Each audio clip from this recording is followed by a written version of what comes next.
Hello ಸ್ನೇಹಿತರೆ, ಈ ವಿಡಿಯೋದಲ್ಲಿ ನಾವೇನಪ್ಪ ಅಂತಂದರೆ ಇಲ್ಲಿವರೆಗೂ ಕರ್ನಾಟಕದಲ್ಲಿ ನಡೆದಿರ್ತಕ್ಕಂಥ ಎಲ್ಲ ಸ್ಪರ್ಧಾತ್ಮಕ ಪರೀಕ್ಷೆಗಳಿಂದ ತೆಗೆದುಕೊಂಡಿರ್ತಕ್ಕಂಥ ಸೈನ್ಸ್ ಪ್ರಶ್ನೆಗಳನ್ನು ಡಿಸ್ಕಸ್ ಮಾಡ್ತಾ ಇದ್ವಿ. ಸೊ ಇದು 11ನೇ ಭಾಗದ ವಿಡಿಯೋ ಆಗುತ್ತೆ, 12ನೇ ಪಾರ್ಟ್ 12 ಆಗುತ್ತೆ. ಸೊ ಈ ವಿಡಿಯೋದಲ್ಲಿ ಚಾಪ್ಟರ್ ವೈಸ್ ಡಿಸ್ಕಸ್ ಮಾಡ್ತಾ ಇದ್ದೀವಿ. ಸೊ ಈ ವಿಡಿಯೋದಲ್ಲಿ ಉಷ್ಣ ಒತ್ತಡ ಬಗ್ಗೆ ಡಿಸ್ಕಸ್ ಮಾಡೋಣ. ಉಷ್ಣ ಒತ್ತಡದ ಮೇಲೆ ಪ್ರಶ್ನೆಗಳನ್ನು. ಸೊ ಇಂಗ್ಲೀಷ್ ಒಳಗಡೆ ಹೀಟ್ ಆ್ಯಂಡ್ ಪ್ರೆಷರ್, ಸೊ ಎರಡೂದರಲ್ಲಿ ಟ್ರಾನ್ಸ್ಲೇಟ್ ಮಾಡ್ತಾ ಡಿಸ್ಕಸ್ ಮಾಡೋಣ ಸ್ನೇಹಿತರೆ. ಸೊ ಅದಕ್ಕೋಸ್ಕರ ಹೊಸ ಬಂದರೆ ಸಬ್ಸ್ಕ್ರೈಬ್ ಮಾಡಿಕೊಡ್ರಿ, ಮತ್ತು ಕೊನೆವರೆಗೂ ನೋಡಿ. ತುಂಬ ಇಂಪಾರ್ಟೆಂಟ್ ಆಗಿರ್ತಕ್ಕಂಥ ಪ್ರಶ್ನೆಗಳಾಗಿರ್ತವೆ. ಸೊ ಎಕ್ಸಾಮ್ದಲ್ಲಿ ಸರ್ವೇ ಸಾಮಾನ್ಯವಾಗಿ ಕೇಳ್ತಕ್ಕಂಥ ಪ್ರಶ್ನೆಗಳು ನೋಡಿರಿ. ಸೈನ್ಸ್ ಪ್ರಶ್ನೆಗಳು ಜಾಸ್ತಿ ರಿಪೀಟ್ ಆಗೋ ಚಾನ್ಸಸ್ ತುಂಬ ಇದೆ ಸ್ನೇಹಿತರೆ. ಸೊ ಅದಕ್ಕೋಸ್ಕರನೇ ಫಸ್ಟ್ ಸೈನ್ಸನ್ನೇ ತೆಗೆದುಕೊಂಡಿರೋದು. ಸೊ ಇದು ಏನಪ್ಪ ಅಂದರೆ ಈ ಪ್ರಶ್ನೆ ಇದ್ದಿಲ್ಲ. ಸೊ ಸಿವಿಲ್ ಪಿ ಸಿ 2002ರಲ್ಲಿ ಕೇಳಿದ್ದಾರೆ. ಸೊ ಸಿವಿಲ್ ಪಿ ಸಿ 2019ರಲ್ಲಿ ಕೇಳಿದ್ದಾರೆ. ಸೊ RSI ಒಳಗಡೆ 2002ರಲ್ಲಿ ಕೇಳಿದ್ದಾರೆ. ಸೊ ನೋಡಿರಿ ಪ್ರಶ್ನೆ ಏನಿದೆ, ಮನುಷ್ಯನ ದೇಹದ ಸಾಮಾನ್ಯ ಉಷ್ಣತೆಯು ಅಂತ ಕೇಳಿದ್ದಾರೆ. ಸೊ ಮನುಷ್ಯನ ದೇಹದ ಸಾಮಾನ್ಯ ಉಷ್ಣತೆ ಎಷ್ಟಿರುತ್ತದೆ ಅಂತ ಕೇಳಿದ್ದಾರೆ. ಸೊ ಇಲ್ಲಿ ನೋಡೋದಾದ್ರೆ ಎಷ್ಟಿರುತ್ತದೆ ಅಂತಂದರೆ ಆಪ್ಷನ್ ಎ 98.4 ಫ್ಯಾರನ್ಹೀಟ್ ಇರುತ್ತೆ ಸ್ನೇಹಿತರೆ. ಸೊ ಅಂದರೆ ಮನುಷ್ಯನ ದೇಹದ ಸಾಮಾನ್ಯ ಉಷ್ಣತೆ ಇರ್ತಕ್ಕಂಥದ್ದು 98.4 ಫ್ಯಾರನ್ಹೀಟ್. ಇಲ್ಲಿ ಫ್ಯಾರನ್ಹೀಟ್ ಒಳಗಡೆ ಕೇಳಿದ್ದಾರೆ. ಸೊ ಅದನ್ನು ನೋಡಿದ್ದೇವೆ. So degree Celsius to Fahrenheit convert ಮಾಡಬೇಕಾದ್ರೆ ಒಂದು ಫಾರ್ಮುಲಾ ಇದೆ. Degree Celsius is equal to F - 32, ಅಂದರೆ F ಅಂದರೆ ಫ್ಯಾರನ್ಹೀಟ್ ಇಂಟು 5/9. ಸೊ 5/9 ಈ ಫಾರ್ಮುಲಾನ ಬಳಸ್ಕೊಂಡು ನಾವು ಯಾವುದು ಇಲ್ಲಿ ಫ್ಯಾರನ್ಹೀಟ್ ಇದ್ದದ್ದನ್ನು, ಸೊ ಫ್ಯಾರನ್ಹೀಟೇ ಕೊಡಲಿ, ಡಿಗ್ರಿ ಸೆಲ್ಸಿಯಸ್ ಕೊಡಲಿ, ಸೊ ಎರಡಕ್ಕೂ ಇದೇ ಫಾರ್ಮುಲಾ ಅಪ್ಲೈ ಆಗುತ್ತೆ. ನೆನ್ಪಿಟ್ಕೊಡ್ರಿ ಈ ಫಾರ್ಮುಲಾನ, ಎಕ್ಸಾಮ್ದಲ್ಲಿ ತುಂಬ ಸಲ ಕೇಳಿದ್ದಾರೆ. So degree Celsius is equal to F - 32 into 5/9 ಇದು ಆಗುತ್ತೆ. ಸೊ ಇದರ ಬಗ್ಗೆ ಅಂದರೆ ಫ್ಯಾರನ್ಹೀಟ್ ಕೊಟ್ಟರು ನಾವು ಆನ್ಸರನ್ನು ಕಂಡುಹಿಡಿಬೋದು, ಡಿಗ್ರಿ ಸೆಲ್ಸಿಯಸ್ ಕೊಟ್ಟರು ಆನ್ಸರ್ನ ಕಂಡುಹಿಡಿಬೋದಾಗಿದೆ. ಸೊ ತಾಪಮಾನ, ಸಾಮಾನ್ಯ ತಾಪಮಾನ 98.4 ಫ್ಯಾರನ್ಹೀಟ್ ಇರುತ್ತೆ. ನೆಕ್ಸ್ಟ್ ನೋಡೋದಾದ್ರೆ ಸ್ವಲ್ಪ ಸ್ಪೀಡಾಗಿ ಹೋಗ್ತೀನಿ ಸ್ನೇಹಿತರೆ. ಸೊ ಅದಕ್ಕೋಸ್ಕರ ಸ್ವಲ್ಪ ಯಾರಿಗೆ ಸ್ಪೀಡ್ ಅನಿಸುತ್ತೋ ಅವರು ಸ್ಲೋ ಇಟ್ಕೊಳ್ರಿ. ಅಲ್ಲಿ ಸೆಟ್ಟಿಂಗ್ಸ್ ಒಳಗಡೆ ಬರುತ್ತಲ್ಲ ಅದರ ಒಂದು ಸೆಟ್ಟಿಂಗ್ಸ್ನಲ್ಲಿ. ಸೊ ಎರಡನೇ ಪ್ರಶ್ನೆ ಏನಿದೆ ನೋಡ್ರಿ, ಒಂದು ಕೊಠಡಿಯಲ್ಲಿನ ತಾಪಮಾನ 35 ಡಿಗ್ರಿ ಸೆಲ್ಸಿಯಸ್ ಇದೆ. ಸೊ ಒಂದು ನಾರ್ಮಲ್ ಟೆಂಪ್ರೇಚರ್, ರೂಮ್ ಟೆಂಪ್ರೇಚರ್ ಎಷ್ಟಿದೆ, 35 ಡಿಗ್ರಿ ಸೆಲ್ಸಿಯಸ್ ಇದೆ. ಸೊ ಅದೇ ರೀತಿಯಾಗಿ ಇದನ್ನು ಕೆಲ್ವಿನ್ ತಾಪಮಾನ ಪದ್ಧತಿಯಲ್ಲಿ ವ್ಯಕ್ತಪಡಿಸಿದಾಗ ಗುರುತಿಸುವಂತಹ ಡಿಗ್ರಿ ಯಾವುದು ಅಂತ ಕೇಳ್ತಾರೆ. ಸೊ ನೋಡ್ರಿ ಸ್ನೇಹಿತರೆ, so degree to kelvin, so ಫ್ಯಾರನ್ಹೀಟಿಗೆ ಫಾರ್ಮುಲಾ ಹೇಳೀನಿ. ಫ್ಯಾರನ್ಹೀಟಿಗೆ ಡಿಗ್ರಿ ಸೆಲ್ಸಿಯಸ್ ಇತ್ತು ಅಂದ್ಕೊಡ್ರಿ. ಸೊ ಇದನ್ನು ಫ್ಯಾರನ್ಹೀಟಿಗೆ ಮಾಡ್ಬೇಕಂದ್ರೆ ಫ್ಯಾರನ್ಹೀಟ್ - 32 ಇಂಟು 5/9 ಇದನ್ನು, ಸೊ F ಈ ಕಡೆ ತೊಗೊಂಡ್ರೆ ಇದು C ಈ ಕಡೆ ಹೋಗುತ್ತೆ. ಸೊ ಹಾಗೆ ತೊಗೊಂಡು ನಾವು degree Celsius to Fahrenheit convert ಮಾಡ್ಬೋದು. ಸೊ ಬಟ್ ಏನಪ್ಪ ಅಂದರೆ ಇಲ್ಲಿ ಕೇಳಿದರೆ ಡಿಗ್ರಿ ಸೆಲ್ಸಿಯಸ್ ಟು ಕೆಲ್ವಿನ್ ಕೇಳಿದ್ದಾರೆ. ಸೊ ಕೆಲ್ವಿನ್ ಅಂದರೆ ಒಂದು ತಿಳ್ಕೊಂಡ್ರೆ ಸ್ನೇಹಿತರೆ, ಡಿಗ್ರಿ ಸೆಲ್ಸಿಯಸ್ ಇದ್ದಾಗ ಪ್ಲಸ್ 273 ಆ್ಯಡ್ ಮಾಡಿದರೆ ಕೆಲ್ವಿನ್ ಸಿಗುತ್ತೆ ನಮಗೆ, ಕೆಲ್ವಿನ್. ಸೊ ಅದನ್ನು ನೋಡೋದಾದರೆ ಇಲ್ಲಿ ಎಷ್ಟು ಕೊಟ್ಟಿದ್ದಾರೆ, ರೂಮ್ ಟೆಂಪ್ರೇಚರ್ 35 ಕೊಟ್ಟಿದ್ದಾರೆ. So plus 273 273 is equal to 308 Kelvin ಆಗುತ್ತೆ. ಸೊ ನೋಡ್ರಿ ಒಂದು ಸ್ವಲ್ಪ ಟಫ್ ಅನಿಸ್ಬೋದು ಕನ್ನಡ ಮೀಡಿಯಂ ಸ್ಟೂಡೆಂಟ್ಸಿಗೆ, ಬಟ್ ಇವೆರಡು ಫಾರ್ಮುಲಾ ನೆನ್ಪಿಟ್ಕೊಡ್ರಿ. ಎರಡನೇದೇನು, ಕೆಲ್ವಿನ್ಗೆ ಕನ್ವರ್ಟ್ ಮಾಡಬೇಕಾದ್ರೆ 273 ಆ್ಯಡ್ ಮಾಡಬೇಕು, ಸೊ ಕೂಡಿಸ್ಬೇಕು ಡಿಗ್ರಿ ಸೆಲ್ಸಿಯಸ್ಗೆ. ಅದೇ ರೀತಿಯಾಗಿ ಡಿಗ್ರಿ ಸೆಲ್ಸಿಯಸ್ಸಿಂದ ಫ್ಯಾರನ್ಹೀಟಿಗೆ ಕನ್ವರ್ಟ್ ಮಾಡ್ಬೇಕಾದ್ರೆ ಈ ಫಾರ್ಮುಲಾ ಬಳಸಬೇಕು. ಸೊ ಈ ಫಾರ್ಮುಲಾನ ಬಳಸಿ ಕಂಡುಹಿಡಿಬೇಕು. ಸೊ ಇವೆರಡು ನೆನ್ಪಿಟ್ಕೊಂಡ್ರಿ ಅಂದರೆ ಇದ್ರೊಳಗಡೆ ಯಾವ ಪ್ರಶ್ನೆ ಬಂದರೂ ನೀವು ಆನ್ಸರ್ ಮಾಡ್ತೀರಿ. ಸೊ ಅಷ್ಟು ಮಾತ್ರ ನಾನು ಹೇಳಬಲ್ಲೆ. ಇದು PC 2004ರಲ್ಲಿ ಕೇಳಿದ್ದಾರೆ. ಸೊ APC 2008ರಲ್ಲಿ ಕೇಳಿರ್ತಕ್ಕಂಥ ಪ್ರಶ್ನೆ. ನೋಡ್ರಿ ನೆಕ್ಸ್ಟ್ ಸೈನ್ಸ್ ಪ್ರಶ್ನೆಗಳು ಜಾಸ್ತಿ ಬರ್ತಾ ಇದ್ದಾವೆ ಸ್ನೇಹಿತರೆ. ಈ ಕೆಳಗಿನ ಯಾವ ತಾಪಮಾನದಲ್ಲಿ ಮಾಪಕಗಳಾದ ಫ್ಯಾರನ್ಹೀಟ್ ಮತ್ತು ಸೆಲ್ಸಿಯಸ್ ಒಂದೇ ಅಂಕಣದಲ್ಲಿ ಸೂಚಿಸುತ್ತದೆ ಅಂತ ಕೇಳ್ತಾರೆ. ಅಂದರೆ ಈ ಒಂದು ಫಾರ್ಮುಲಾ ಆಲ್ರೆಡಿ ಹೇಳಿನ, degree Celsius is equal to F - 32 into 5/9. So ಇವೆರಡು ಯಾವುದ್ರೊಳಗಡೆ ಒಂದೇ ತೋರಿಸ್ತವೆ ಅಂತ ಕೇಳಿದ್ದಾರೆ. ಸೊ ಯಾವುದ್ರೊಳಗಡೆ ಒಂದೇ ತೋರಿಸ್ತವೆ ಅಂತಂದರೆ 40 ಡಿಗ್ರಿ ಸೆಲ್ಸಿಯಸ್. 40 ಡಿಗ್ರಿ ಸೆಲ್ಸಿಯಸ್ ಇದ್ದಾಗ ಫ್ಯಾರನ್ಹೀಟ್ ಕೂಡ 40 ಡಿಗ್ರಿ ಆಗುತ್ತೆ. ಸೊ ಇಲ್ಲಿ ನೋಡಿರಿ ಸೆಲ್ಸಿಯಸ್ ಕೊಟ್ಟಿದ್ದಾರೆ 40 ಡಿಗ್ರಿ ಅಂತ. ನೋಡಿರಿ ಇದು ಆನ್ಸರ್ ಇಲ್ಲೇ ಆಗುತ್ತೆ. ನಾನು ಅದನ್ನು ಕ್ಯಾಲ್ಕುಲೇಟ್ ಮಾಡಿ ನಿಮ್ಗೆ ತೋರಿಸ್ತೀನಿ. ಸೊ ಇದು ಫ್ಯಾರನ್ಹೀಟ್ ಕೂಡ 40 ಬರುತ್ತೆ. ಸೊ 40 ಡಿಗ್ರಿ ಸೆಲ್ಸಿಯಸ್ ಕೊಟ್ಟಿದ್ದಾರೆ ಈಕ್ವಲ್ ಟು F - 32 ಇಂಟು 5/9 ಐತೆ. ಸೊ 9 ಈ ಕಡೆ ಕಳಿಸಿದರೆ 9 ಈ ಕಡೆ ಕಳಿಸೋಣ. ಇದು F - 32 is equal to 40 into 9/5 ಆಗುತ್ತೆ. ಸೊ 9/5 ಆಗುತ್ತೆ. 5 1 5 8 F - 32 plus F - 32 is equal to ಏನಪ್ಪ ಅಂದರೆ 81. 81 ಇರುತ್ತೆ. ಸರಿ,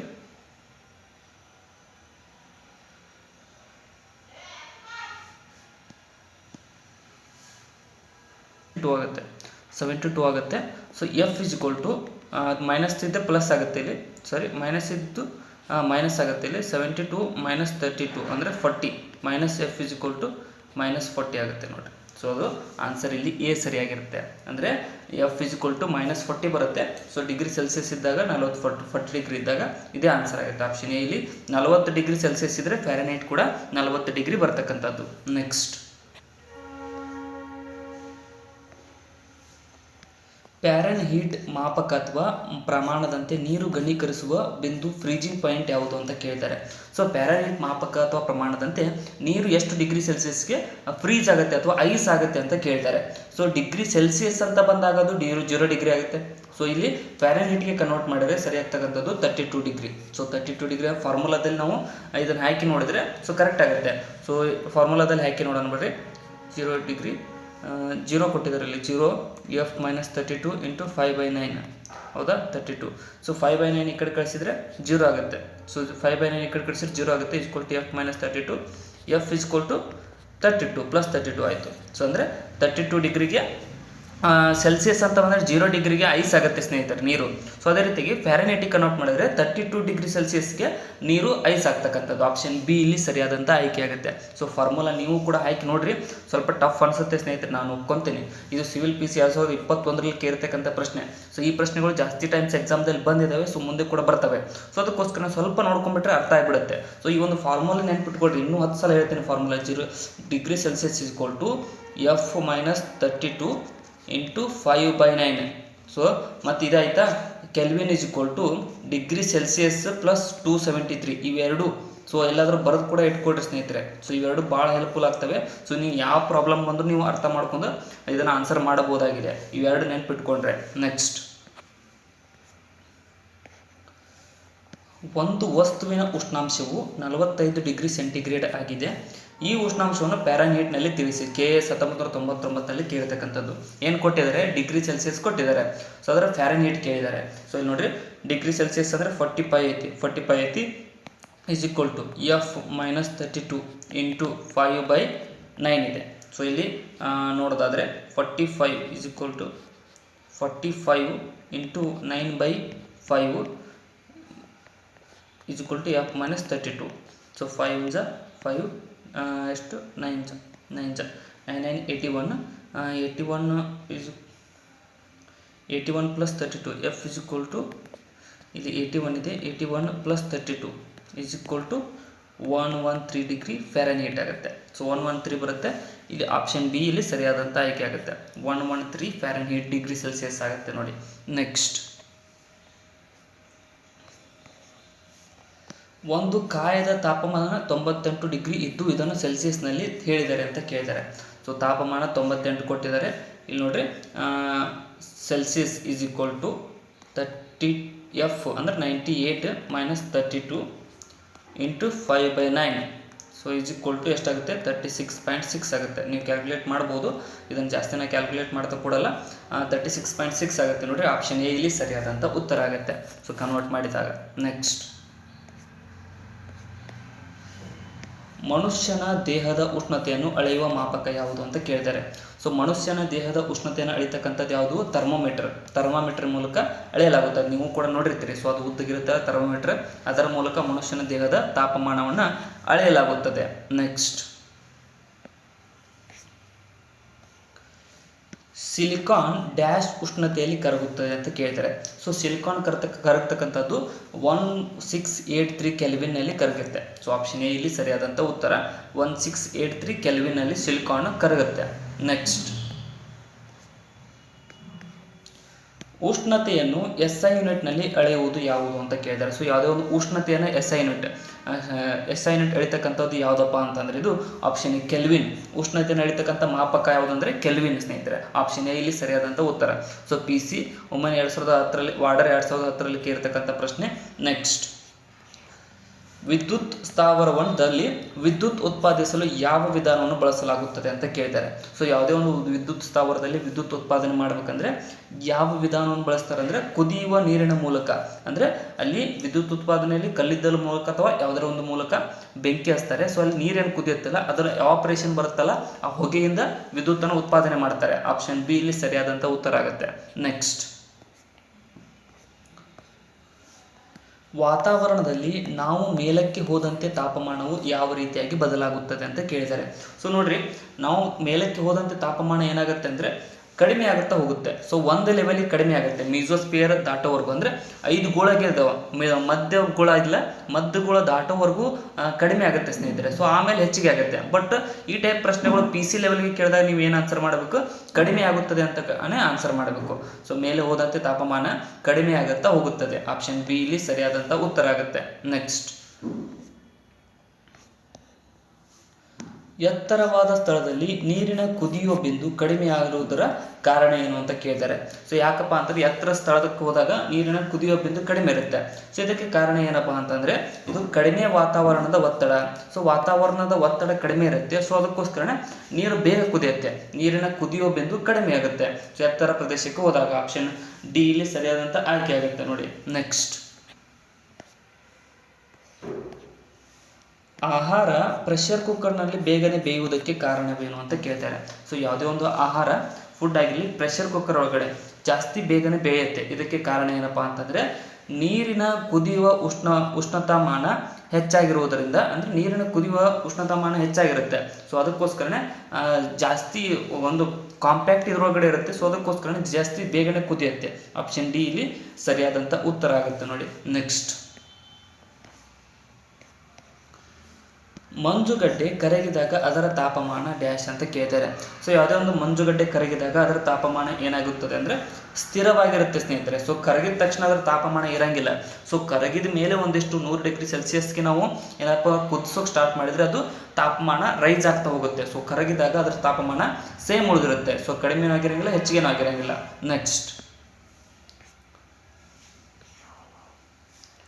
ಕರಗುವಿಕೆ ಒಂದು ಪ್ರಕ್ರಿಯೆಯಾಗಿದ್ದು ಇದರಲ್ಲಿ ಘನ ಹಂತದಿಂದ ಡ್ಯಾಶ್ಗೆ ಬದಲಾವಣೆ ಆಗುತ್ತದೆ ಅಂತ ಕೇಳಿದ್ದಾರೆ. ಸೊ ಕರಗುವಿಕೆಯಲ್ಲಿ ಘನ ಇದ್ದದ್ದು ಯಾವುದಕ್ಕೆ ತಕ್ಷಣ ಬದಲಾಗುತ್ತದೆ ಅಂತ ಅಂದರೆ ಇಲ್ಲಿ ಸರಿಯಾಗ್ತಕ್ಕಂಥದ್ದು ನಿರ್ದಿಷ್ಟ ತಾಪಮಾನದಲ್ಲಿ ದ್ರವ ಹಂತವಾಗುತ್ತೆ. ಅಂದರೆ ಒಂದು ನಿರ್ದಿಷ್ಟ 0 ಡಿಗ್ರಿ ಸೆಲ್ಸಿಯಸ್ಗೆ ಕುದಿಯೋಕೆ ಬಂದಾಗ ನೀರಿದೆಯಲ್ಲ, ಸೊ ಅದು ಐಸ್ ಇದೆಯಲ್ಲ, ಅದು ಘನ ಇದ್ದದ್ದು ನೀರಾಗುತ್ತೆ. ಸೊ ಅಲ್ಲಿಂದ ಅದರ ತಾಪಮಾನ ರೈಸ್ ಆಗ್ತಾ ಹೋಗುತ್ತೆ ಸ್ನೇಹಿತರೆ. ಬಟ್ ಒಂದು ತಾಪಮಾನಕ್ಕೆ ಅದು ಐಸ್ ಇದ್ದದ್ದು ನೀರಾಗ್ತಕ್ಕಂಥದ್ದು. ಆಪ್ಷನ್ ಬಿ ಇಲ್ಲಿ ಸರಿಯಾದಂಥ ಉತ್ತರ ಆಗುತ್ತೆ.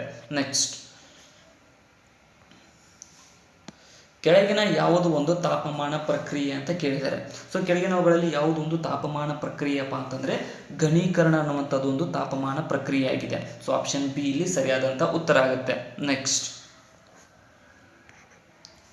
ಒಂದು ವಸ್ತುವಿನ ಶಾಖ ಸಾಮರ್ಥ್ಯವು ಅನಂತ ಎಂದರೆ ಅರ್ಥ ಏನು ಅಂತ ಕೇಳಿದ್ದಾರೆ. ಸೊ ಯಾವುದೋ ಒಂದು ವಸ್ತುವಿನ ಶಾಖ ಸಾಮರ್ಥ್ಯ ಅನಂತ ಅಂತಂದರೆ ಏನಾದರೂ ಅರ್ಥ ಅಪ್ಪ ಅಂತಂದರೆ ತಾಪಮಾನದಲ್ಲಿ ಯಾವುದೇ ವ್ಯತ್ಯಾಸವಿರುವುದಿಲ್ಲ, ಅಂದರೆ ಅದು ಹೀಟನ್ನು ಕಂಡಕ್ಟ್ ಮಾಡುವಂಗಿಲ್ಲ. ಸೊ ಅದಕ್ಕೇನೋ ಒಂದು ವಸ್ತುವಿನ ತಾಪಮಾನ ಅನಂತ ಅಂತ ಹೇಳ್ತಾರೆ. ಆಪ್ಷನ್ ಸಿ ಇಲ್ಲಿ ಸರಿಯಾದಂಥ ಉತ್ತರ ಆಗುತ್ತೆ. ನೆಕ್ಸ್ಟ್, ಉಷ್ಣಗ್ರಾಹಕ ಪ್ರಕ್ರಿಯೆಗಳು ಯಾವುದೆಂದರೆ ಅದರಲ್ಲಿ ಅಂತ ಕೇಳಿದ್ದಾರೆ. ಸೊ ಉಷ್ಣಗ್ರಾಹಕ ಪ್ರಕ್ರಿಯೆಗಳು ಯಾವುವು ಅಂತಂದರೆ ಶಾಖವನ್ನು ಹೀರಿಕೊಳ್ಳಲಾಗುತ್ತದೆಯಲ್ಲ, ಸೊ ಅದಕ್ಕೆ ಉಷ್ಣಗ್ರಾಹಕ ಪ್ರಕ್ರಿಯೆಗಳು ಅಂತ ಕರೀತಾರೆ. ಶಾಖವನ್ನು ಎಲ್ಲಿ ಹೀರಿಕೊಳ್ಳುತ್ತೋ ಅಲ್ಲಿ ಉಷ್ಣಗ್ರಾಹಕ ಪ್ರಕ್ರಿಯೆ ಅಂತ ಕರೀತಾರೆ. ಸೊ KSPSU 2021ರಲ್ಲಿ ಕೇಳಿರ್ತಕ್ಕಂಥ ಪ್ರಶ್ನೆ ಇದು. ನೆಕ್ಸ್ಟ್, ಕೆಳಗಿನ ನಿಯತಾಂಕಗಳಲ್ಲಿ ಯಾವುದು ಒಂದು ವಸ್ತುವಿನ ಥರ್ಮೋಡೈನಾಮಿಕ್ ವ್ಯವಸ್ಥೆಯನ್ನು ನಿರೂಪಿಸುವುದಿಲ್ಲ ಅಂತ ಕೇಳಿದ್ದಾರೆ. ಸೊ ಕೆಳಗಿನವುಗಳಲ್ಲಿ ಯಾವುದು ಒಂದು ವಸ್ತುವಿನ ಥರ್ಮೋಡೈನಾಮಿಕ್ ಅವಸ್ಥೆಯನ್ನು ನಿರೂಪಿಸುವುದಿಲ್ಲ ಅಂತಂದರೆ ಇಲ್ಲಿ ಸರಿಯಾಗ್ತಕ್ಕಂಥದ್ದು ಆಪ್ಷನ್ ಸಿ, ಕೆಲಸ. ಸೊ ಕೆಲಸ ಯಾವುದೇ ಒಂದು ವಸ್ತುವಿನ ಥರ್ಮೋಡೈನಾಮಿಕ್ಸನ್ನು ನಿರೂಪಿಸಂಗಿಲ್ಲ. ತಾಪಮಾನ ನಿರೂಪಿಸುತ್ತೆ ಸ್ನೇಹಿತರೆ. ಥರ್ಮೋಡೈನಾಮಿಕ್ಸ್ ಅಂದರೆ ಹೀಟ್ಗೆ ಸಂಬಂಧಪಟ್ಟಿರ್ತಕ್ಕಂಥದ್ದು, ನೆನ್ಪಿಟ್ಕೊಡ್ರಿ. ಹೀಟ್ ಅಥವಾ ಒಂದು ಬೇಯಿಸುವಿಕೆ ಸಂಬಂಧಪಟ್ಟಿರ್ತಕ್ಕಂಥದ್ದು ಅದನ್ನು ನಿರೂಪಿಸುತ್ತೆ. ಒತ್ತಡ ಆದಾಗ ಕೂಡ ಹೀಟ್ ರೆಡ್ಯೂಸ್ ಆಗುತ್ತೆ, ಹೀಟ್ ಪ್ರಮಾಣ ಆಗುತ್ತೆ. ಸೊ ಇದು ಕೂಡ ನಿರೂಪಿಸುತ್ತೆ. ಹೀಟ್ ಪ್ರಮಾಣವನ್ನು ಕೂಡ ಇದು ಮಾಡಬಹುದು. ಬಟ್ ಏನಪ್ಪಾ ಅಂದ್ರೆ ಕೆಲಸದಲ್ಲಿ ಹೀಟನ್ನು ನಾವು ನಿರೂಪಿಸಂಗಿಲ್ಲ. ಸೊ ಅದಕ್ಕೋಸ್ಕರ ಆಪ್ಷನ್ ಸಿ ಇಲ್ಲಿ ಸರಿಯಾದಂಥ ಉತ್ತರ ಆಗುತ್ತೆ. ನೆಕ್ಸ್ಟ್, ಸೊ ಇಲ್ಲಿ ಏನು ಕೇಳಿದಾರೆ ನೋಡ್ರಿ, ಈ ಒಂದು ಸಂಕೇತಗಳಿಂದ ಹೊಂದಿಸಿ ಬರೀರಿ ಅಂತ ಕೇಳಿದ್ದಾರೆ. ಸೊ ಪಟ್ಟಿ 1 ಮತ್ತು ಪಟ್ಟಿ 2 ಹೊಂದಿಸಿ ಬರೆದಾಗ ನೋಡ್ರಿ, ಬಾರ್ ಅಂತ ಅಂದರೆ ಯಾವುದರ ಒಂದು ಅಳತೆ ಮಾಡುತ್ತೆ ಅಂದರೆ ಬಾರ್ ಅನ್ನೋದು ಒತ್ತಡ. ಸೊ ಬಾರ್ ಒತ್ತಡವನ್ನು ಅಳತೆ ಮಾಡುತ್ತೆ. ಸೊ ಹರ್ಡ್ಸ್ ಅಂತ ಅಂದರೆ ಇದು ಏನು ಒತ್ತಡ ಇದು ಮಾಡುತ್ತೆ? ಹರ್ಡ್ಸ್ ಅನ್ನುವಂಥದ್ದು ಆವರ್ತಂಕವನ್ನು ಇದು ಮಾಡುತ್ತೆ. ವ್ಯಾಟ್ ಅಂತ ಅಂದರೆ ಇದು ಶಕ್ತಿಯನ್ನು ಅಳತೆ ಮಾಡುತ್ತೆ. ಸೊ ಇನ್ನು ಪಾರ್ಸೆಕ್ ಅನ್ನುವಂಥದ್ದು ಏನಪ್ಪ ಅಂದರೆ ದೂರದ ಅಳತೆ ಮಾಡುತ್ತೆ. ಸೊ ಇಲ್ಲಿ ಸರಿಯಾಗ್ತಕ್ಕಂಥದ್ದು ನೋಡಿರಿ 2, 5, 4, 3 ಅಂತ ಅಂದರೆ ಆಪ್ಷನ್ ಎ ಇಲ್ಲಿ ಸರಿಯಾದಂಥ ಉತ್ತರ ಆಗುತ್ತೆ ನೋಡಿ. ನೆಕ್ಸ್ಟ್, ಚಳಿಗಾಲದಲ್ಲಿ ಮರದ ಕುರ್ಚಿಗಿಂತ ಕಬ್ಬಿಣದ ಕುರ್ಚಿ ತಣ್ಣಗೆ ಕೊರೆದಂತೆ ಅನಿಸುತ್ತದೆ, ಇದಕ್ಕೆ ಕಾರಣವೇನು ಅಂತ ಕೇಳಿದ್ದಾರೆ. ಸೊ ನೀವು ಚಳಿಗಾಲದಲ್ಲಿ ಅಬ್ಸರ್ವ್ ಮಾಡಿರ್ಬೋದು. ಸೊ ಕಟ್ಟಿಗೆ ಕುರ್ಚಿಗಿಂತ ಸೊ ಈ ಒಂದು ಕಬ್ಬಿಣದ ಕುರ್ಚಿ ಅಥವಾ ಒಂದು ಪಲ್ಲಂಗಿರಲಿ, ಸೊ ಅವು ಜಾಸ್ತಿ ಕೋಲ್ಡ್ ಆಗಿರುತ್ತವೆ. ಸೊ ಅದಕ್ಕೆ ಕಾರಣ ಏನಪ್ಪಾ ಅಂತಂದ್ರೆ, ಕಬ್ಬಿಣವು ಮರಕ್ಕಿಂತ ಉಷ್ಣವಾಹಕವಾಗಿದೆ. ಅಂದರೆ ಅದು ಜಾಸ್ತಿ ಉಷ್ಣನ ಕಂಡಕ್ಟ್ ಮಾಡುತ್ತೆ, ಮತ್ತೇನಪ್ಪ ಅಂದರೆ ಅದು ಈ ಒಂದು ಇದನ್ನು ಕಂಡಕ್ಟ್ ಮಾಡುತ್ತೆ. ಸೊ ಐಸನ್ನು ಕೂಡ ಕಂಡಕ್ಟ್ ಮಾಡುತ್ತೆ. ಸೊ ಅದಕ್ಕೋಸ್ಕರನೇ ಅದು ಏನಪ್ಪ ಅಂದರೆ ಜಾಸ್ತಿ ಬೇಗನೆ ಹಿಡಿದುಕೊಳ್ಳುತ್ತೆ ಮತ್ತು ಬೇಗನೆ ಬಿಟ್ಟುಕೊಡುತ್ತೆ. ಸೊ ಅದಕ್ಕೋಸ್ಕರನೇ ಇದೊಂದು ಏನಪ್ಪ ಅಂದರೆ ಕಬ್ಬಿಣ ಚಳಿಗಾಲದಲ್ಲಿ ಬೇಗನೆ ತಣ್ಣಗಾಗಿರುತ್ತೆ. ನೆಕ್ಸ್ಟ್, ವರ್ಗಾವಣೆಗೊಂಡ ಶಾಖಶಕ್ತಿಯು SI ಏಕಮಾನವನ್ನು ಡ್ಯಾಶ್ನಲ್ಲಿ ವ್ಯಕ್ತಪಡಿಸಲಾಗುತ್ತದೆ ಅಂತ ಕೇಳ್ತಾರೆ. ಸೊ ವರ್ಗಾವಣೆಗೊಂಡಂತಹ ಶಾಖಶಕ್ತಿಯ SI ಏಕಮಾನದಲ್ಲಿ ವ್ಯಕ್ತಪಡಿಸಲಾಗುತ್ತದೆ ಅಂತ ಅಂದರೆ ಇಲ್ಲಿ ಸರಿಯಾಗಿರ್ತಕ್ಕಂಥದ್ದು ಆಪ್ಷನ್ ಸಿ ನೋಡಿ, ಜೌಲ್ನಲ್ಲಿ ವ್ಯಕ್ತಪಡಿಸಲಾಗುತ್ತೆ. ಆಪ್ಷನ್ ಸಿ ಇಲ್ಲಿ ಸರಿಯಾದಂಥ ಉತ್ತರ ಆಗುತ್ತೆ. ನೆಕ್ಸ್ಟ್, ಸುಡುವ ನೀರನ್ನು ಗಾಜಿನ ತಟ್ಟೆಯ ಮೇಲೆ ಸಿಂಪಡಿಸಿದಾಗ ಅದು ಬಿರುಕು ಬಿಡುತ್ತದೆ, ಆದರೆ ಲೋಹದ ತಟ್ಟೆಯ ಮೇಲೆ ಸಿಂಪಡಿಸಿದಾಗ ಹೀಗಾಗುವುದಿಲ್ಲ, ಇದಕ್ಕೆ ಕಾರಣವೇನು ಅಂತ ಕೇಳಿದ್ದಾರೆ. ನೋಡ್ರಿ, ಜಾಸ್ತಿ ಸುಡಿತಕ್ಕಂಥ ನೀರನ್ನು ನೀವು ಗಾಜಿನ ತಟ್ಟೆ ಮೇಲೆ ಹಾಕಿಬಿಟ್ರೆ ಅಂದರೆ ನೀವು ನೋಡಿರ್ಬೋದು. ಸೊ ಗ್ಲಾಸ್ ಜಾಸ್ತಿ ಬಿಸಿ ಆದಾಗ ಒಡೆಯುತ್ತೆ ಸ್ನೇಹಿತರೆ. ಸೊ ಅದಕ್ಕೆ ಕಾರಣ ಏನು ಅಂತ ಕೇಳಿದ್ದಾರೆ. ಸೊ ಬಟ್ ಅದೇ ರೀತಿಯಾಗಿ ಸ್ಟೀಲ್ ಆಗಲಿ ಏನಾದರೂ ಲೋಹದ ಪಾತ್ರೆ ಆಗಲಿ ಅದು ಒಡೆಯಂಗಿಲ್ಲ. ಸೊ ಇದಕ್ಕೆ ಕಾರಣ ಏನಪ್ಪ ಅಂತಂದರೆ, ಗಾಜು ಒಳ್ಳೆಯ ವಾಹಕವಲ್ಲ. ಅಂದರೆ ಗಾಜು ಕಂಡಕ್ಟ್ ಮಾಡಂಗಿಲ್ಲ ಕರೆಂಟನ್ನು ಅಥವಾ ಹೀಟನ್ನು. ಸೊ ಅದಕ್ಕೋಸ್ಕರ ಅದೇನು ಮಾಡುತ್ತೆ, ಒಡೆಯುತ್ತೆ, ಅದನ್ನು ತಡೆಯೋಕ್ಕಾಗಂಗಿಲ್ಲ ಅದಕ್ಕೆ. ಸೊ ತಣ್ಣಗಿನ ಬಿಂದುಗಳಲ್ಲಿ ಅದು ಕುಗ್ಗುತ್ತದೆ, ಅದು ಕುಗ್ಗುತ್ತೆ. ಸೊ ಅದಕ್ಕೋಸ್ಕರನೇ ಗಾಜು ಒಡೆಯುತ್ತೆ. ಆಪ್ಷನ್ ಸಿ ಇಲ್ಲಿ ಸರಿಯಾದಂಥ ಉತ್ತರ ಆಗುತ್ತೆ. ನೆಕ್ಸ್ಟ್, ರೆಫ್ರಿಜಿರೇಟರ್ ಯಾವ ತತ್ವದ ಮೇಲೆ ಕೆಲಸ ಮಾಡುತ್ತದೆ ಅಂತ ಕೇಳಿದ್ದಾರೆ. ಸೊ ರೆಫ್ರಿಜಿರೇಟರ್ ಕೆಲಸ ಮಾಡ್ತಕ್ಕಂಥದ್ದು ಯಾವ ತತ್ವ ಅಂತಂದರೆ, ಉಷ್ಣಬಲ ಕ್ರಿಯಾಶಾಸ್ತ್ರದ 2ನೇ ನಿಯಮದಂತೆ, ಅಂದರೆ ಸೆಕೆಂಡ್ ಲಾ ಆಫ್ ಥರ್ಮೋಡೈನಾಮಿಕ್ಸ್ ಅಂತ ಕರಿತೀವಿ. ಥರ್ಮೋಡೈನಾಮಿಕ್ಸ್ ಇದರ ಒಂದು ತತ್ವದ ಮೇಲೆ ಈ ಒಂದು ಉಷ್ಣಬಲ ಕ್ರಿಯಾಶಾಸ್ತ್ರ ವರ್ಕ್ ಆಗುತ್ತೆ. ಆಪ್ಷನ್ ಬಿ ಇಲ್ಲಿ ಸರಿಯಾಗಿರ್ತಕ್ಕಂಥ ಉತ್ತರ ಆಗುತ್ತೆ ನೋಡಿ. ನೆಕ್ಸ್ಟ್, ಮೋಟಾರು ವಾಹನಗಳಲ್ಲಿನ ರೇಡಿಯೇಟರನ್ನು ತಂಪಾಗಿಸಲು ನೀರು ತಂಪುಕಾರಿ ಎಂದು ಆದ್ಯತೆ ಕೊಡಲಾಗುತ್ತದೆ, ಏಕೆಂದರೆ ಅಂತ ಕೇಳಿದ್ದಾರೆ. ಸೊ ಯಾವುದೇ ಒಂದು ಮೋಟಾರ್ ವಾಹನದಲ್ಲಿ ರೇಡಿಯೇಟರ್ನ ತಂಪು ಮಾಡಬೇಕಂದ್ರೆ ನೀರನ್ನು ಹಾಕಲಾಗುತ್ತೆ. ಸೊ ಇದಕ್ಕೆ ಕಾರಣ ಏನು ಅಂತ ಕೇಳಿದ್ದಾರೆ. ಸೊ ಇದಕ್ಕೆ ಏನಪ್ಪ ಅಂದರೆ, ಹೆಚ್ಚು ಉಷ್ಣಧಾರಕತೆ ಇರುವುದರಿಂದ ಇದಕ್ಕೆ ಏನಪ್ಪ ಅಂದರೆ ರೇಡಿಯೇಟರ್ನಲ್ಲಿ ನೀರನ್ನು ಕೊಡಲಾಗುತ್ತೆ. ಆಪ್ಷನ್ ಬಿ ಇಲ್ಲಿ ಸರಿಯಾದಂಥ ಉತ್ತರ ಆಗುತ್ತೆ. ನೆಕ್ಸ್ಟ್, ಬೆಂಗಳೂರು, ಚೆನ್ನೈ ಮತ್ತು ಹಿಮಾಲಯಗಳಲ್ಲಿ ನೀರು ಕುದಿಯಲು ಬೇಕಾಗುವ ಉಷ್ಣತೆಯು ಎಷ್ಟು ಅಂತ ಕೇಳಿದ್ದಾರೆ. ಸೊ ಬೆಂಗಳೂರು, ಚೆನ್ನೈ ಮತ್ತು ಹಿಮಾಲಯಗಳಲ್ಲಿ ನೀರನ್ನು ಕುದಿಯಲು ಬೇಕಾಗುವ ಉಷ್ಣತೆ ಏನಪ್ಪ ಅಂತಂದರೆ ಇಲ್ಲಿ ಆಪ್ಷನ್ ಡಿ, ಹಿಮಾಲಯದಲ್ಲಿ ಅತಿ ಕಡಿಮೆ ಆಗಿರುತ್ತೆ. ಸೊ ಹಿಮಾಲಯದಲ್ಲಿ ಅತಿ ಕಡಿಮೆ ಏನಪ್ಪ ಅಂದರೆ ಉಷ್ಣತೆ ಬೇಕಾಗಿರುತ್ತೆ. ನೆಕ್ಸ್ಟ್,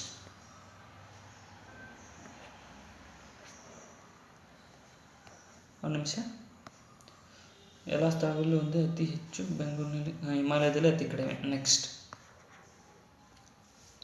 ಹೆಚ್ಚು ಮಳೆಯಾದರೂ ಸಹ ಸಮುದ್ರ ತೀರ ಪ್ರದೇಶದ ಜನರು ಹೆಚ್ಚು ಬೆವರು ಸುರಿಸುತ್ತಾರೆ, ಇದಕ್ಕೆ ಕಾರಣ ಏನು ಅಂತ ಕೇಳ್ತಾರೆ. ಸೊ ನೀವು ಕೂಡ ಅಬ್ಸರ್ವ್ ಮಾಡಿರ್ಬೋದು, ಸಮುದ್ರದ ಕಡೆ ಹೋದಾಗ ಚಳಿಗಾಲದಲ್ಲಿ ಜಾಸ್ತಿ ಚಳಿ ಅನ್ಸಂಗಿಲ್ಲ, ಅದಕ್ಕೆ ಕಾರಣ ಏನು ಅಂತ ಕೇಳಿದ್ದಾರೆ. ಸೊ ಮಳೆಯಾದರೂ ಕೂಡ ಅವರಿಗೆ ಹ್ಯುಮಿಡಿಟಿ ಇರುತ್ತೆ. ಸೊ ಇದಕ್ಕೆ ಕಾರಣ ಏನು ಅಂತ ಅಂದರೆ ಇಲ್ಲಿ ಸರಿಯಾಗ್ತಕ್ಕಂಥದ್ದು ಆಪ್ಷನ್ ಎ, ಗಾಳಿಯಲ್ಲಿನ ಹೆಚ್ಚಿನ ತೇವಾಂಶದಿಂದ ಬೆವರು ಆವಿಯಾಗುವುದು ಕಡಿಮೆ ಆಗುತ್ತೆ. ಅಂದರೆ ಬೆವರು ಇರುತ್ತಲ್ಲ ಎಲ್ಲ ಕಡೆನೂ ಸೇಮ್ ಬರ್ತಾ ಇರುತ್ತೆ, ಬಟ್ ಗಾಳಿಯಲ್ಲಿ ತೇವಾಂಶ ಇತ್ತಂದರೆ ಸೊ ಅದರ ಪ್ರೆಷರ್ಗೆ ಮೈಯಲ್ಲಿರ್ತಕ್ಕಂಥ ಬೆವರು ಹೊರಗಡೆ ಹೋಗಂಗಿಲ್ಲ ಸ್ನೇಹಿತರೆ, ಆಪರೇಟ್ ಆಗಿ ಹೋಗಂಗಿಲ್ಲ. ಸೊ ಅದಕ್ಕೋಸ್ಕರ ಜಾಸ್ತಿ ಬೆವರಿರುವಂತೆ ಜಿಬಿ ಅನಿಸುತ್ತೆ. ಸೊ ಅದಕ್ಕೋಸ್ಕರ ಇದೇ ಇಲ್ಲಿ ಆನ್ಸರ್ ಆಗುತ್ತೆ. ಸೊ ಬೆವರು ಎಲ್ಲ ಕಡೆ ಸೇಮ್ ಇರುತ್ತೆ, ಬಟ್ ಏನಪ್ಪ ಅಂದರೆ ಬೆವರು ಇದು ಆವಿಯಾಗಿ ಹೋಗಂಗಿಲ್ಲ. ಸೊ ಅದಕ್ಕೋಸ್ಕರ ಹೆಚ್ಚಿಗೆ ಬೆವರು ಸುರಿದಂತೆ ಅನಿಸುತ್ತೆ. ಆಪ್ಷನ್ ಎ ಇಲ್ಲಿ ಸರಿಯಾದಂಥ ಉತ್ತರ ಆಗುತ್ತೆ. ನೆಕ್ಸ್ಟ್, ಹ್ಯುಮಿಡಿಟಿ ಜಾಸ್ತಿ ಇರುತ್ತಲ್ಲ ಅದೇ ಕಾರಣ ಅದಕ್ಕೆ. ಬೆಂಕಿಯ ಎದುರುಗಡೆಗಿಂತ ಅದಕ್ಕೆ ಮೇಲಿನ ಅಷ್ಟೇ ದೂರದಲ್ಲಿ ಹೆಚ್ಚಿನ ಶಾಖವಿರುತ್ತದೆ, ಕಾರಣವೇನು ಅಂತ ಕೇಳಿದ್ದಾರೆ. ಸೊ ಬೆಂಕಿ ಎದುರಿಗಿಂತ ಮೇಲಿನಷ್ಟೇ ದೂರದಲ್ಲಿ ಹೆಚ್ಚಿನ ಶಾಖವಿರುತ್ತದೆ, ಇದಕ್ಕೆ ಕಾರಣ ಏನಪ್ಪ ಅಂತಂದರೆ ಇದು ಶಾಖದ ಸಂವಹನವು ಮೇಲ್ಮುಖವಾಗಿ ಮಾತ್ರ ಆಗುತ್ತದೆ. ಸೊ ಅದಕ್ಕೋಸ್ಕರನೇ ಇದು ಆನ್ಸರ್ ಆಗುತ್ತೆ. ಆಪ್ಷನ್ ಡಿ ಇಲ್ಲಿ ಸರಿಯಾದಂಥ ಉತ್ತರ ಆಗುತ್ತೆ. ಇದು ತೋಟಗಾರಿಕಾ ಸಹಾಯಕ 2011ರಲ್ಲಿ ಕೇಳ್ತಕ್ಕಂಥ ಪ್ರಶ್ನೆ. ಸೈನ್ಸ್ ಪ್ರಶ್ನೆಗಳು ನೋಡ್ರಿ, ಜಾಸ್ತಿ ಏನಪ್ಪ ಅಂದರೆ ಅಪ್ಲೈಡ್ ಸೈನ್ಸ್ ಮೇಲೆ ಪ್ರಶ್ನೆಗಳಿರ್ತವೆ. ಸೊ ಅದ್ರ ಬಗ್ಗೆ ಸ್ವಲ್ಪ ಲಕ್ಷ್ಯ ಇರಲಿ. ಎಷ್ಟು ಹೆಚ್ಚಿಗೆ ಕ್ವಶನ್ಗಳನ್ನ ನಾವು ಸಾಲ್ವ್ ಮಾಡ್ತೀವೋ ಅಷ್ಟು ಹೆಲ್ಪ್ಫುಲ್ ಆಗುತ್ತೆ ಸೈನ್ಸ್ ಪ್ರಶ್ನೆಗಳು. ಯಾಕಪ್ಪ ಅಂತಂದರೆ ನಾವು ಥಿಯರಿ ಅಷ್ಟೇ ನೋಡ್ಕೊಂಡಿದ್ರೆ ನಡೆಯಲ್ಲ ಸ್ನೇಹಿತರೆ. ಸೊ ಅದ್ರ ಮೇಲೆ ಅಪ್ಲೈಡ್ ಕ್ವಶನ್ಗಳು ಯಾವ ರೀತಿಯಾಗಿ ಬಂದಿರ್ತವೆ ಅನ್ನೋದು ಒಂದು ಸ್ವಲ್ಪ ಐಡಿಯಾ ಬೇಕು. ಸೊ ಇಲ್ಲಿ ಅದನ್ನೇ ಮಾಡ್ತಾ ಇರೋದು. ನೆಕ್ಸ್ಟ್, ಪ್ರೆಷರ್ ಕುಕ್ಕರ್ಗಳನ್ನು ಬಳಸುವುದರಿಂದ ಶಕ್ತಿಯು ಈ ಕಾರಣಕ್ಕೆ ಉಳಿತಾಯವಾಗುತ್ತದೆ ಅಂತ ಕೇಳಿದ್ದಾರೆ. ಸೊ ಪ್ರೆಷರ್ ಕುಕ್ಕರ್ನ ಬಳಸೋದ್ರಿಂದ ಶಕ್ತಿ ಉಳಿತಾಯ ಆಗುತ್ತೆ ಅಂತ ಹೇಳ್ತಾರೆ. ಸೊ ಅದಕ್ಕೆ ಕಾರಣ ಏನು ಅಂತಂದರೆ ಕುಕ್ಕರ್ ಒಳಗೆ ಉಂಟಾಗುವ ಹೆಚ್ಚಿನ ಒತ್ತಡ, ಹೈ ಪ್ರೆಷರ್ ಕುಕ್ಕರ್ನಲ್ಲಿ ಏನು ಉಂಟಾಗುತ್ತಲ್ಲ, ಸೊ ಅದೇ ಇದಕ್ಕೆ ಕಾರಣ ಆಗುತ್ತೆ. ಸೊ ಪ್ರೆಷರ್ ಕುಕ್ಕರ್ನಲ್ಲಿ ಹೈ ಪ್ರೆಷರ್ ಇರುವ ಕಾರಣ ಏನಪ್ಪ ಅಂತ ಅದರೊಳಗಡೆ ಶಕ್ತಿ ಉಳಿತಾಯ ಆಗುತ್ತೆ. ಆಪ್ಷನ್ ಎ ಇಲ್ಲಿ ಸರಿಯಾದಂಥ ಉತ್ತರ ಆಗುತ್ತೆ. ನೆಕ್ಸ್ಟ್, ರವೆ ಮತ್ತು ಮರಳಿನ ಮಿಶ್ರಣವನ್ನು ನೀರಿನ ಮೇಲೆ ಚಿಮುಕಿಸಿದಾಗ ಏನಾಗುತ್ತದೆ ಅಂತ ಕೇಳ್ತಾರೆ. ಸೊ ರವೆ ಮತ್ತು ಮರಳಿನ ಮಿಶ್ರಣವನ್ನು ನೀರಿನ ಮೇಲೆ ಚಿಮುಕಿಸಿದಾಗ ಏನಾಗುತ್ತೆ ಅಂದರೆ ರವೆ ತೇಲುತ್ತದೆ, ಮರಳು ತಳದಲ್ಲಿ ಉಳಿಯುತ್ತದೆ.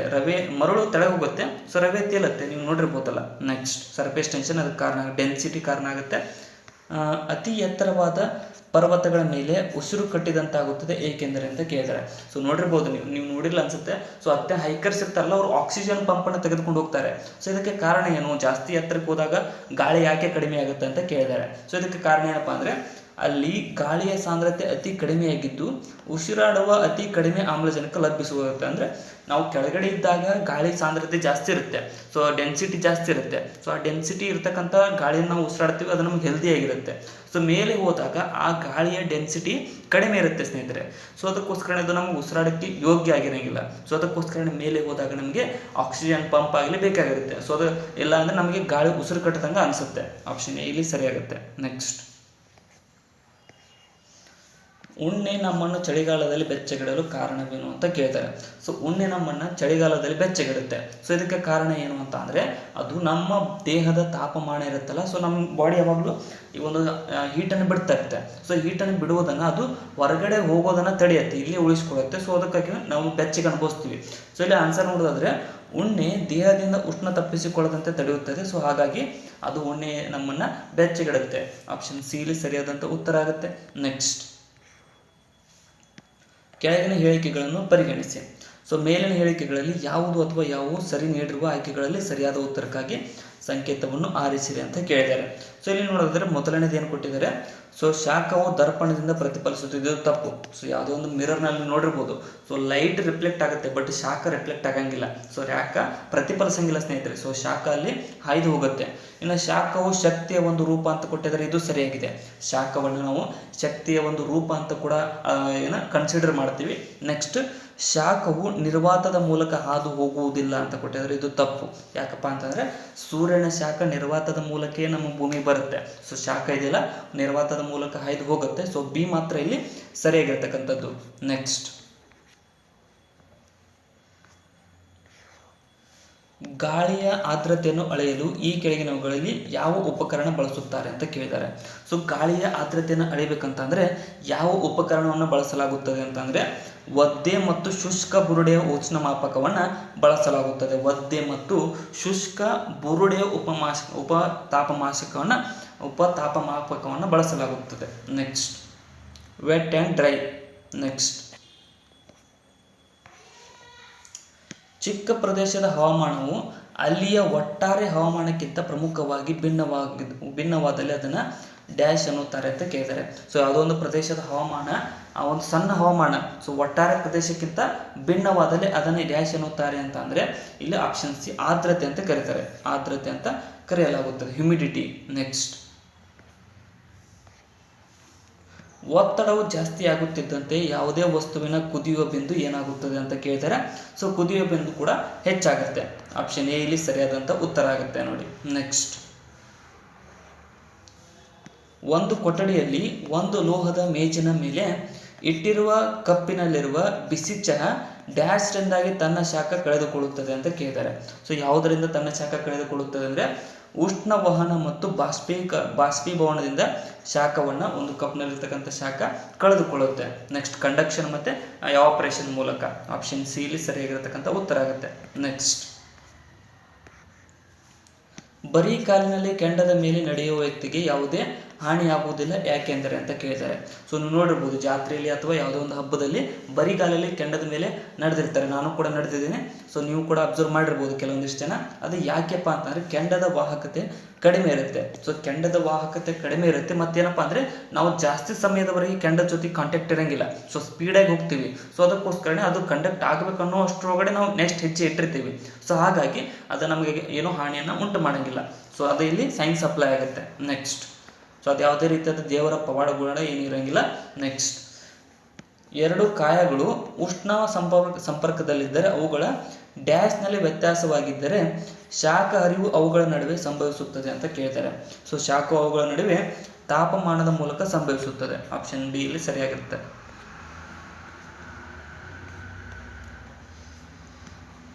ಯಾವುದೇ ಪ್ರದೇಶದ ಉಷ್ಣಾಂಶದ ಮೇಲೆ ಪ್ರಭಾವ ಬೀರುವ ಅಂಶಗಳು ಯಾವುವು ಅಂತ ಕೇಳಿದ್ದಾರೆ. ಸೊ ಯಾವುದೋ ಒಂದು ಪ್ರದೇಶದ ಉಷ್ಣಾಂಶದ ಮೇಲೆ ಪ್ರಭಾವವನ್ನು ಬೀರ್ತಕ್ಕಂಥ ಅಂಶಗಳು ಯಾವುವು ಅಂತ ಅಂದರೆ ಸಾಗರ ಪ್ರವಾಹಗಳು, ಮಾರುತ ಇವು ಬೀರುತ್ತೆ. ಸೊ ಎತ್ತರ ಇದು ಕೂಡ ಅಪ್ಲೈ ಆಗುತ್ತೆ. ಅಕ್ಷಾಂಶ ಕೂಡ ಅಪ್ಲೈ ಆಗುತ್ತೆ.